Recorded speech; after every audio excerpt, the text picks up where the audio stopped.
बाबा, ये आपका ही आशीर्वाद है बाबा, जो इतने वर्षों के बाद हमें पुत्र की प्राप्ति हुई है।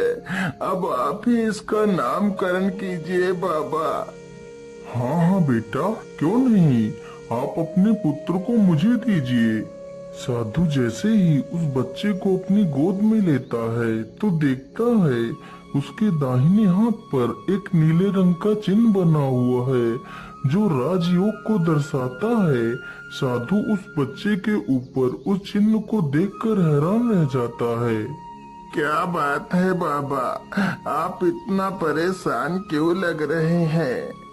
बेटा, मैं परेशान नहीं हूँ, मैं तो बहुत खुश हूँ। तुम्हारा यह बेटा बहुत ही तकदीरी है। तुम्हारे बेटे के किस्मत में राजयोग लिखा है। हाँ बाबा, मैं कुछ समझा नहीं, आप क्या कहना चाह रहे हैं बाबा? बेटा, तुम्हारा यह पुत्र राजा बनेगा। ये 14 वर्ष की आयु में ही इस राज्य की राजकुमारी से विवाह कर राजा बन जाएगा। साधु की यह बात सुनकर हरिया बहुत खुश हो जाता है। इसी प्रकार कुछ दिन गुजर जाते हैं। और तेज, शिकार बस कुछ ही दूर पर है। राजा हिरन के पीछे भागते भागते काफी दूर निकल जाता है, लेकिन हिरन राजा के हाथ नहीं लगता। ओहो, सत्यानाश हो तेरा। भागते भागते इतनी दूर निकल आया, लेकिन हिरन तो हाथ लगा ही नहीं। और प्यास भी इतनी जोर की लगी है। आसपास तो कोई नदी और तालाब भी नहीं है। मुझे लगता है इस ओर कोई गांव नजदीक ही पड़ेगा। चलो इस ओर ही चलता हूँ।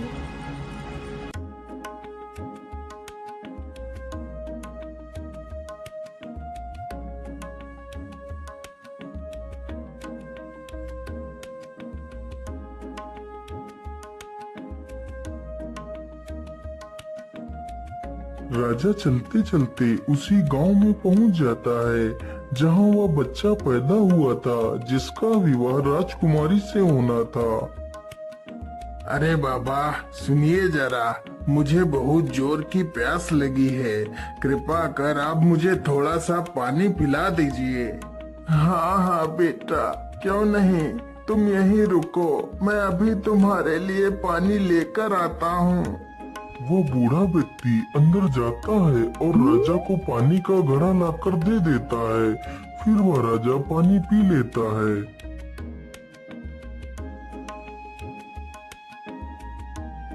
अरे बाबा, ये इतने सारे लोग इकट्ठे होकर कहाँ जा रहे हैं?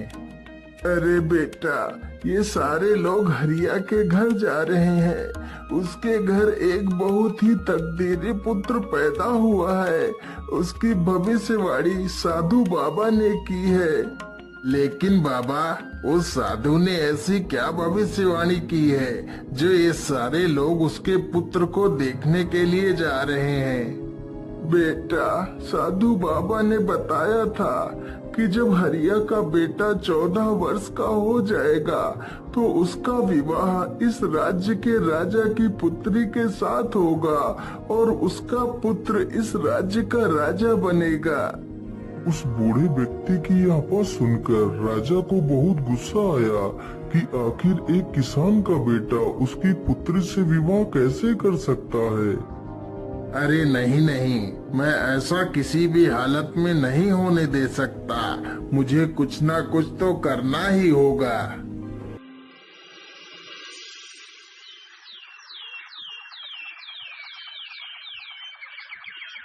राजा अगले ही दिन अपना वेश बदलता है और उसी गांव में पहुंच जाता है। अरे भाई, ये हरिया किसान का घर कहाँ पर है? अरे भाई, सीधे चले जाओ और गांव के आखिर में जो घर मिलेगा वही हरिया किसान का घर है। इतना सुनकर राजा हरिया के घर पहुंच जाता है।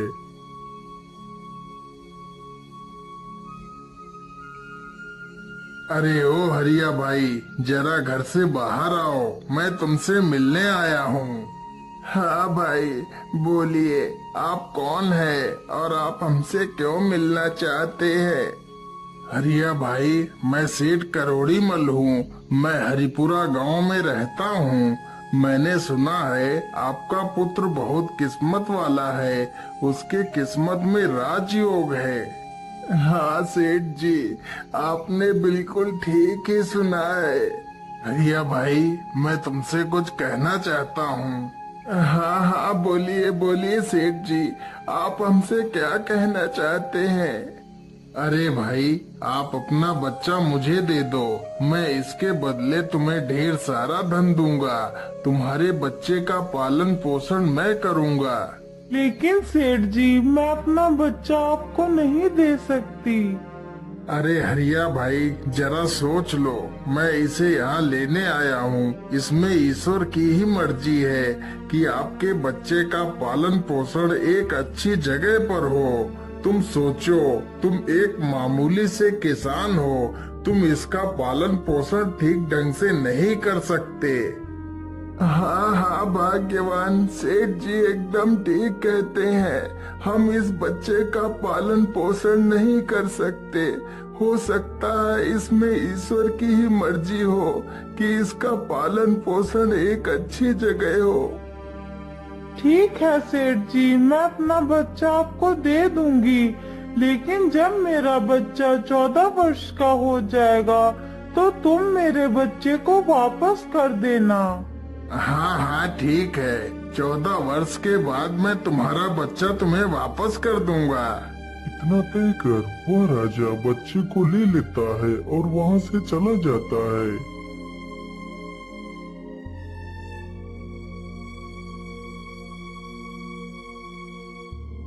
क्या करूं? इस मासूम को मारने के लिए तो मेरे हाथ उठ ही नहीं रहे हैं। मैं ऐसा करता हूं, इसे एक लकड़ी के संदूक में बंद कर देता हूं और इसे नदी में बहा देता हूं, या इसी नदी में डूबकर मर जाएगा। इतना सोचकर राजा उसे एक लकड़ी के संदूक में बंद कर देता है और उसे नदी में बहा देता है।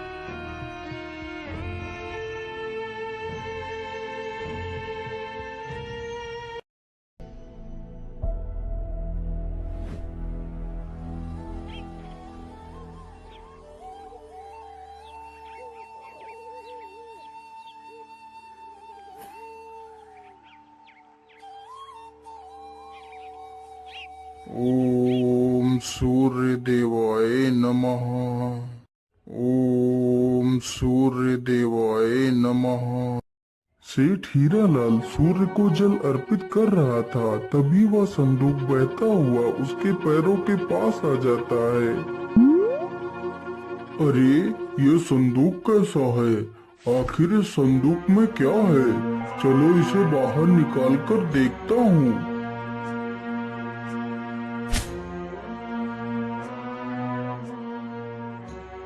अरे, ये क्या?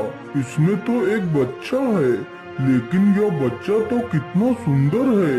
हे प्रभु, लगता है आपने मेरी सुन ली। मेरी पत्नी कब से पुत्र की कामना कर रही थी और आज आपने उसे भी पूरा कर दिया। सेठ जल्दी से उस बच्चे को उठाकर अपने घर ले जाता है और अपनी पत्नी को सारी कहानी सुनाता है। हे प्रभु, आपका बहुत बहुत धन्यवाद, जो आपने मेरी इस इच्छा को भी पूरा कर दिया। इसी प्रकार धीरे धीरे 14 वर्ष गुजर जाते हैं। सेठ ने उस लड़के का नाम सूरज रखा। सूरज अब पूरे 14 वर्ष का हो चुका था।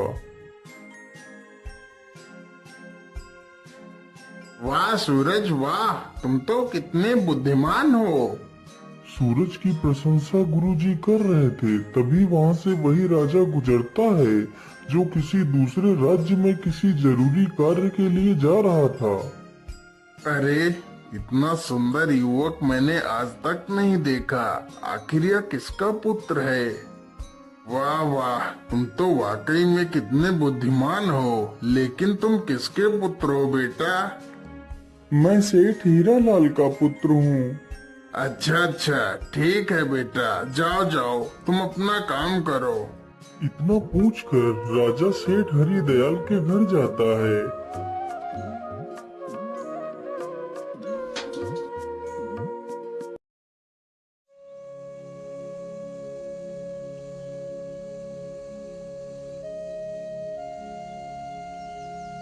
सेठ जी, इतना सुंदर और बुद्धिमान बेटा आपको कैसे प्राप्त हुआ? महाराज, वह मेरा बेटा नहीं है। मैंने तो सिर्फ उसका पालन पोषण किया है। इसके आधार पर वह मेरा बेटा ही हुआ। लेकिन सेठ जी, यह लड़का आपको कहाँ से मिला? फिर सेठ राजा को सारी कहानी सुनाता है। ओहो, इसका मतलब यह वही लड़का है जिसे मैंने 14 वर्ष पहले एक नदी में बहा दिया था। राजा और सेठ आपस में बात कर ही रहे होते हैं कि तब तक वहाँ पर सूरज आ जाता है। सेठ जी, यदि आप बुरा ना माने तो मैं एक पत्र लिखकर अपनी महारानी को कुछ संदेश भेजना चाहता हूँ। यदि आपका बेटा सूरज उस पत्र को महारानी तक पहुँचा दे तो मैं आपको 100 सोने की मोहरें दूंगा। हाँ हाँ महाराज, क्यों नहीं, मैं आपका संदेश लेकर जरूर जाऊंगा। राजा ने चुपचाप एक संदेश लिखा और उस पर अपनी मोहर लगा दी। फिर सूरज को पकड़ा दिया। सूरज उस पत्र को लेकर वहां से निकल पड़ता है।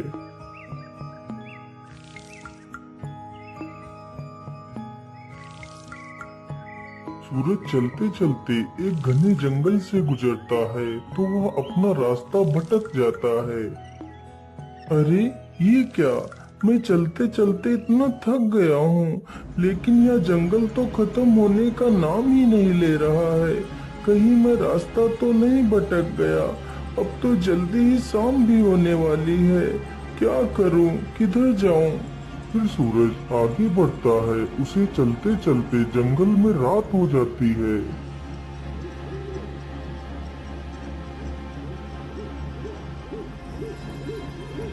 अरे उधर क्या है? मुझे लगता है या तो कोई झोपड़ी है। चलो, मैं आज रात इसी झोपड़ी में बिता लेता हूँ। इतना सोचकर सूरज अपने घोड़े से नीचे उतरता है और झोपड़ी के अंदर चला जाता है।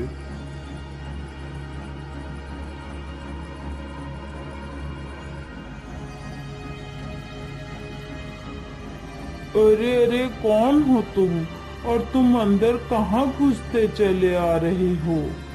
माता जी, मुझे माफ करिएगा जो मैं आपकी बिना इजाजत के अंदर चला आया। फिर सूरज उस बूढ़ी महिला को सारी कहानी बताता है। सूरज की ये सारी बातें सुनकर उस बूढ़ी महिला को सूरज पर दया आ जाती है। लेकिन बेटा, तुम्हारा यहाँ पर रुकना ठीक नहीं होगा। यह स्थान डाकुओं का अड्डा है। अभी कुछ ही देर में डाकू आने वाले हैं। यदि उन लोगों ने तुम्हें यहाँ पर देख लिया तो समस्या आ जाएगी। लेकिन माता जी, इतनी रात्रि में तो मैं कहीं और भी नहीं जा सकता। यदि बाहर जंगल में गया तो मुझे जंगली जानवर खा जाएंगे। इससे अच्छा है मैं यहीं पर एक कोने में ही सो जाता हूँ माता। इतना कहकर सूरज एक कोने में जाकर लेट जाता है और सो जाता है। कुछ ही देर बाद डाकू अपने घर वापस आ जाते हैं।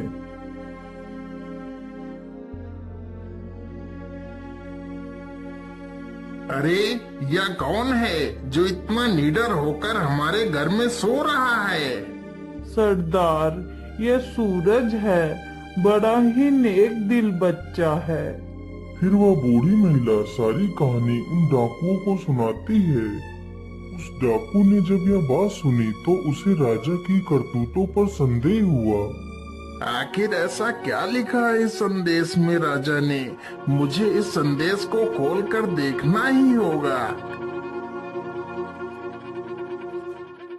वह डाकू जल्दी से उस संदेश को खोलकर देखता है। ये लड़का जैसे ही यह पत्र लेकर तुम्हारे पास पहुँचे तो इसे मरवा कर वहीं दूर कहीं दफना देना। ये कार्य मेरे आने से पहले हो जाना चाहिए।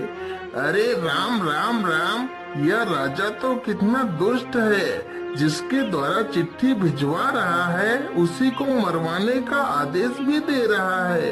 अरे नहीं नहीं, मुझे तो कुछ करना ही होगा, मुझे इस मासूम को बचाना ही होगा।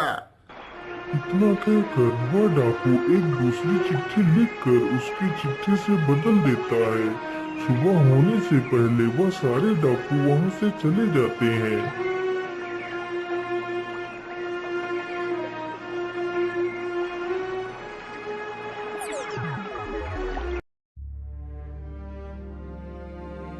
अच्छा माता जी, अब तो सुबह हो गई है, अब मैं चलता हूँ। यहाँ पर आश्रय देने के लिए आपका बहुत बहुत धन्यवाद। इतना कहकर सूरज वहां से निकल पड़ता है। सूरज कुछ ही देर में राजमहल में पहुंच जाता है और चिट्ठी महारानी को दे देता है। महारानी तुरंत ही उस चिट्ठी को पढ़ती है। यह लड़का बहुत ही ईमानदार और नेक दिल है, ये हमारी राजकुमारी के लायक है, इसलिए मैं चाहता हूँ हमारी राजकुमारी का विवाह इसी के साथ हो। इसलिए तुम हमारी पुत्री का विवाह इसी के साथ कर दो। यह विवाह मेरे वापस आने से पहले हो जाना चाहिए। आखिर महाराज ऐसे कैसे किसी के साथ हमारी राजकुमारी का विवाह कर सकते हैं? लेकिन इस चिट्ठी पर तो महाराज की मोहर भी लगी है, इसका मतलब ये युवक सत्य कह रहा है। इतना सोचकर महारानी ने अपनी पुत्री का विवाह सूरज के साथ कर दिया। कुछ दिनों बाद जब राजा वापस लौट कर आया तो उसे पता चला कि उसकी पुत्री का विवाह उसी युवक के साथ हो गया है। यह सुनकर राजा गुस्से से आग बबूला हो गया। नहीं नहीं महारानी जी, ये तुमने क्या कर दिया? तुम जल्दी से जाओ और मुझे वह पत्र दिखाओ जो मैंने तुम्हें भेजा था। महारानी जल्दी से राजा को वो पत्र दिखाती है तो राजा पत्र में कुछ और ही लिखा पाता है। अरे सैनिकों, जल्दी से जाओ और सूरज को हमारे सामने पेश करो। सैनिक तुरंत जाते हैं और सूरज को लेकर आ जाते हैं। अरे युवक, तुमने छल करके मेरी पुत्री से विवाह तो कर लिया, लेकिन मैं तुम्हें अपना दामाद स्वीकार नहीं करता। लेकिन महाराज, मैंने तो आपके साथ कोई छल नहीं किया है। अरे मूर्ख, तू मेरे साथ भी छल करना चाहता है, लेकिन मैं तुझे अपना दामाद स्वीकार नहीं करता। हाँ, मैं तुझे एक शर्त पर ही अपना दामाद स्वीकार कर सकता हूँ। बोली महाराज, आपकी क्या शर्त है? अरे युवक, यदि तुम मुझे शैतान के 2 सोने के बाल लाकर दे दो तो मैं तुम्हें अपना दामाद स्वीकार कर तुम्हें अपना सारा राज्य सौंप दूंगा। यदि बाल लेकर नहीं आए तो मैं तुम्हें फांसी पर चढ़ा दूंगा। ठीक है महाराज, मैं अपनी पूरी कोशिश करूंगा। इतना कहकर सूरज एक घोड़े पर सवार होकर वहां से निकल पड़ता है।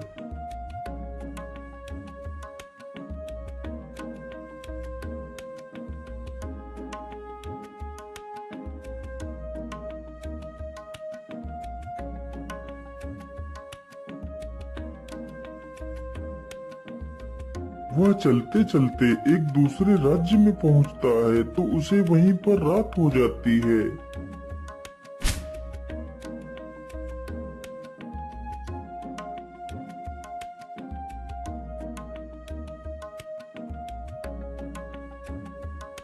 अरे सैनिक भाई, मैं एक परदेशी हूँ और आज रात मैं आपके यहाँ रुकना चाहता हूँ। सैनिक तुरंत ही सूरज को राजा के पास ले जाते हैं। लेकिन बेटा, तुम शैतान के बाल लेने के लिए तो निकल पड़े, क्या तुम्हें पता भी है वह शैतान कहाँ रहता है? महाराज, मैं सब कुछ जानता हूँ।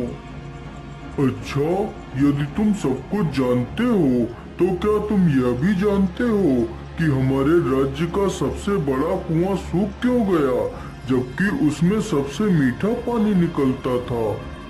हाँ महाराज, मैं यह भी जानता हूँ कि आपका मीठे पानी का कुआं क्यों सूख गया है। तो फिर मुझे जल्दी से बताओ, वह कुआं क्यों सूख गया है। यदि तुमने मुझे उसके सूखने का कारण बता दिया तो मैं तुम्हें सोने चांदी से तौल दूंगा। लेकिन महाराज, मैं इसका जवाब आपको अभी नहीं दे सकता। मैं इसका जवाब वापस आकर दूंगा।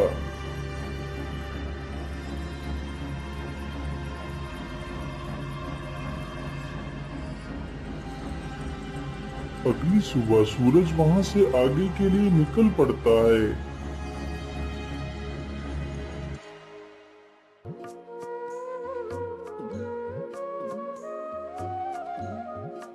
वह चलते चलते एक बड़ी सी नदी के पास पहुँचता है। ओहो, रास्ते में तो इतनी बड़ी नदी पड़ गई है, लेकिन मैं इसे पार कैसे करूं? तभी देखता है कि एक व्यक्ति नाव लेकर उसकी तरफ चला आ रहा है।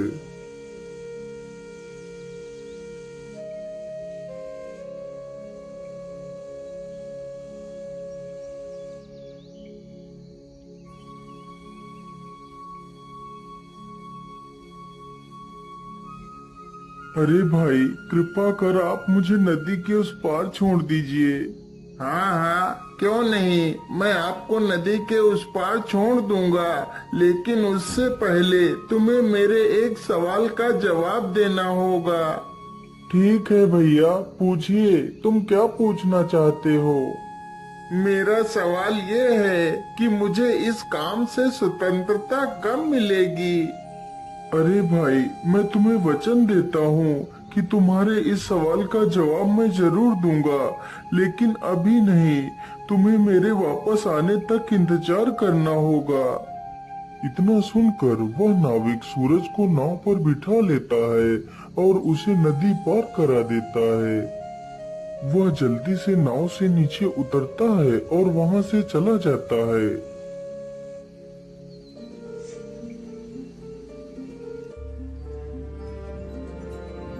सूरज चलते चलते एक गुफा के पास पहुंचता है। मुझे लगता है यह वही गुफा है जिसमें वह राक्षस रहता है। चलो इसके अंदर चलता हूँ। इतना कहकर वह गुफा के अंदर घुस जाता है।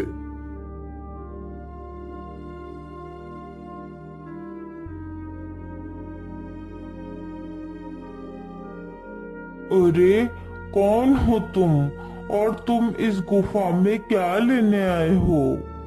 माता जी, मेरा नाम सूरज है। मैं बहुत परेशानी में हूँ, मेरी सहायता कीजिए माता।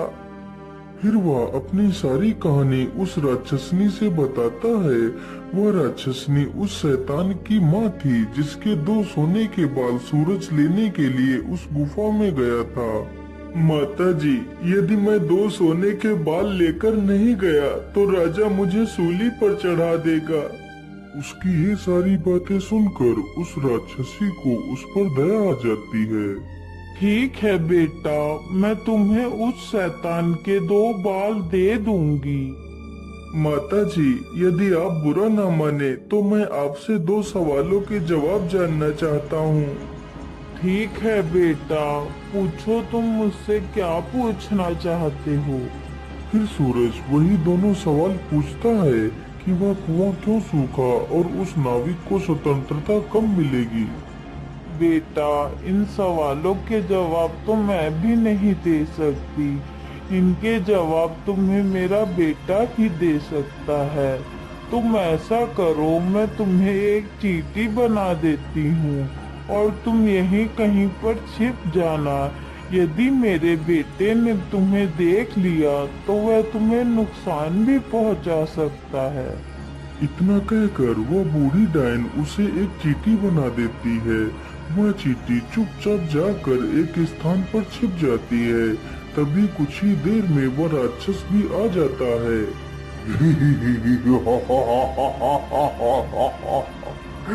मनुष्य की दुर्गंध।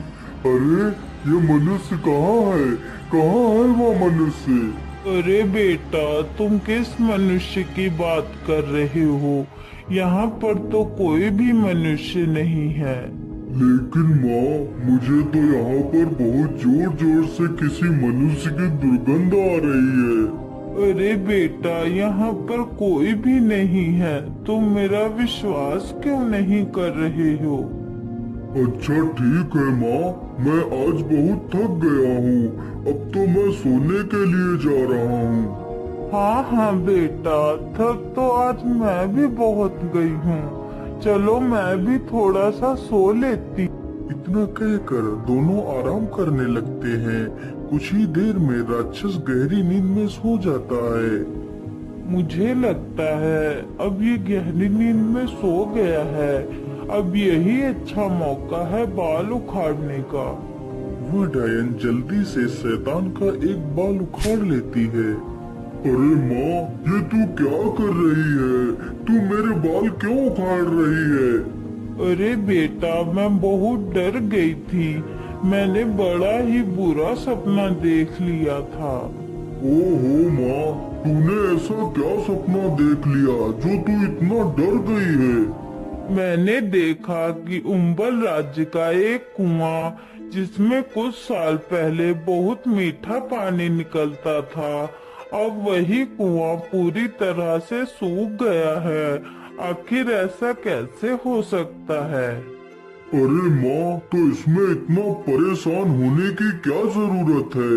वह कुआं इसलिए सूखा है क्योंकि उसमें एक बड़ा सा पत्थर पड़ा है और उस पत्थर के नीचे एक बड़ा सा मेढक है। यदि उस मेढक को बाहर निकाल दिया जाए तो वह कुआं फिर से मीठे पानी से भर जाएगा। इतना कहकर वह शैतान फिर से सो जाता है। जब वह शैतान फिर से गहरी निद्रा में चला जाता है तो वह डायन फिर से उसका एक बाल उखाड़ लेती है। ओए हाय माँ, तूने तो मुझे मार ही डाला। अब तुझे क्या हुआ? अब तूने कौन सा सपना देख लिया? अब तो मैंने और भी बुरा सपना देखा। मैंने देखा कि झुंझुन नदी पर जो नाविक नाव चलाता है वह मुझसे पूछ रहा है कि मुझे मेरे इस कार्य से कब आजादी मिलेगी। अरे माँ, वह नाविक मूर्ख है। यदि वह अपना चप्पू किसी दूसरे आदमी के हाथ में थमा दे तो उसे इस कार्य से छुटकारा मिल जाएगा। लेकिन माँ, अब तू कोई दूसरा सपना मत देखना। इतना कहकर वह राक्षस फिर से सो जाता है। फिर वह डायन सूरज को वापस इंसान बना देती है। बेटा, ये लो वो सोने के बाल, और तुम जल्दी से यहाँ से भाग जाओ।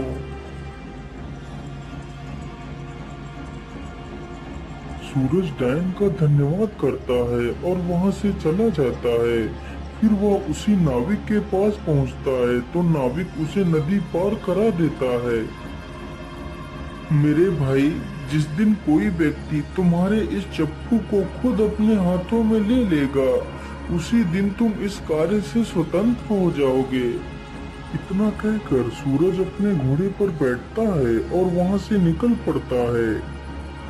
सूरज चलते चलते कुछ ही देर में अंबल राज्य में पहुँच जाता है, जहाँ उसे अपने दूसरे सवाल का जवाब देना था।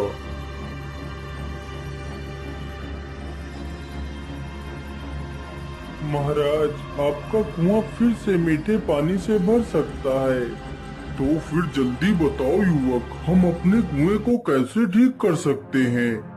महाराज, आपके कुएं में एक बड़ा सा पत्थर पड़ा है और उसी पत्थर के नीचे एक बड़ा सा मेढक है। यदि उस मेढक को बाहर निकाल दिया जाए तो कुएं में पानी फिर से भर सकता है। राजा ने ऐसा ही किया। उसने उस बड़े मेढक को उस कुएं से बाहर निकलवा दिया। वाह सूरज वाह, तुम तो बहुत बुद्धिमान हो। मैं तुमसे बहुत प्रसन्न हुआ। आज यह कुआं फिर से मीठे पानी से भर गया, इसलिए मैं तुम्हें 1 कुंटल सोना इनाम में देता हूँ। फिर वह उस सोने को अपने घोड़े पर लादता है और राजमहल की तरफ निकल पड़ता है। वह जल्दी ही राजमहल पहुँच जाता है।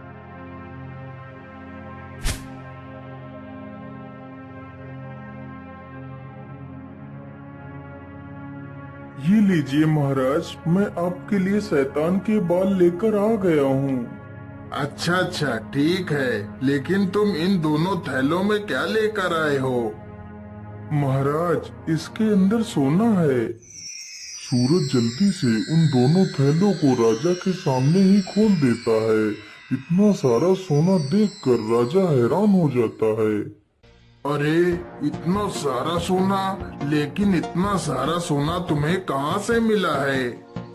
महाराज, मुझे यह सारा सोना झुनझुन नदी के उस पार पहाड़ियों से मिला है।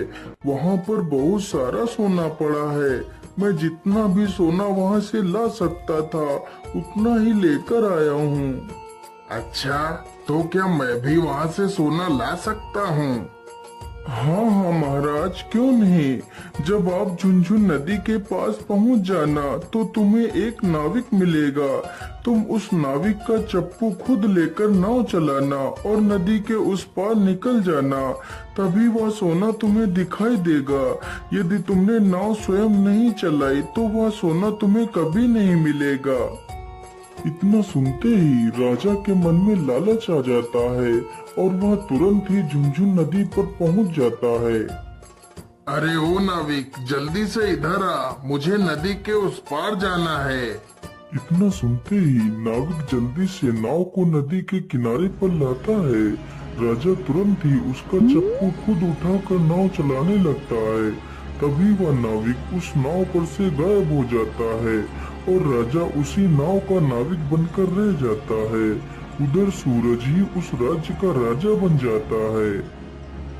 अरे हरिया भाई, अपना बेटा मिल गया। हमारे राज्य का राजा 14 वर्ष का लड़का बना है और उसका विवाह राजकुमारी से हुआ है। इसका मतलब वही तुम्हारा पुत्र है। इतना सुनते ही हरिया और उसकी पत्नी राजमहल पहुंच जाते हैं और अपनी सारी कहानी सूरज से बता देते हैं। हाँ हाँ सूरज बेटा, यही तुम्हारे असली माता पिता हैं। तू मुझे नदी में एक लकड़ी के संदूक में मिला था। इतना सुनकर सूरज अपने माता पिता को अपने गले से लगा